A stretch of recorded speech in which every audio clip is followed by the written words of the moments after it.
इस वीडियो में मैं आपको दो ऐसी कहानियाँ बताने वाला हूँ जो कि बुद्ध के जीवन से जुड़ी हुई है और बहुत गहरी सीख है अगर आप इसे समझ गए तो पहली कहानी कुछ ऐसी है। भगवान बुद्ध ज्ञान प्राप्ति के लिए घोर तप में लगे हुए थे। उन्होंने खूब यात्राएं की, घने जंगलों में खूब साधनाएं की, लेकिन फिर भी उनका मकसद पूरा नहीं हुआ। उन्हें आत्मज्ञान की प्राप्ति नहीं हुई और एक दिन वो निराश होकर, डीमोटिवेट होकर सोचने लगे, यार मैंने इतनी तपस्या की और मुझे अंत में कुछ भी नहीं मिला, अब मैं आगे क्या कर पाऊंगा। और इन्हीं नेगेटिव थॉट्स की वजह से उनकी हिम्मत पूरी तरह से टूट चुकी थी। तभी कुछ देर बाद उन्हें प्यास लगी और अपनी प्यास बुझाने के लिए वे एक झील के पास में गए और झील के पास में उन्होंने एक अद्भुत दृश्य देखा।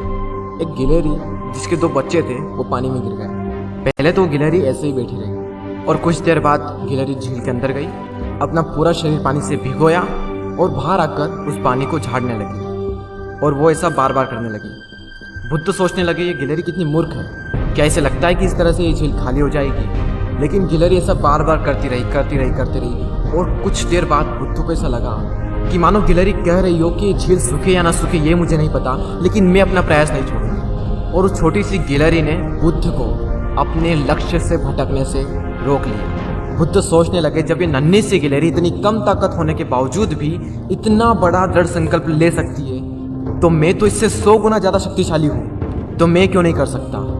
ये सोचकर बुद्ध फिर से अपनी साधना में लग गए और अंततः उन्हें ज्ञान की प्राप्ति हुई।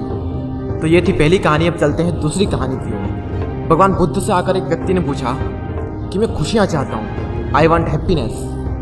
तब बुद्ध ने कहा कि तुम्हारे प्रश्न में ही तुम्हारा उत्तर है। सबसे पहले तुम अपने प्रश्न में से मैं को हटाओ, यानी आई को रिमूव करो, क्योंकि अगर तुम खुद के ही बारे में सोचते रहोगे तो क्या खाक खुश होगे। अब बचा क्या, खुशियाँ चाहता हूँ, वांट हैप्पीनेस। तो इसमें से चाहत को हटाओ, वांट को रिमूव करो, क्योंकि ये तुम्हारा डिज़ायर है। जिस दिन तुम्हारी सारी इच्छाएं खत्म हो जाएगी उस दिन तुम पूरी तरह से खुश हो जाओगे।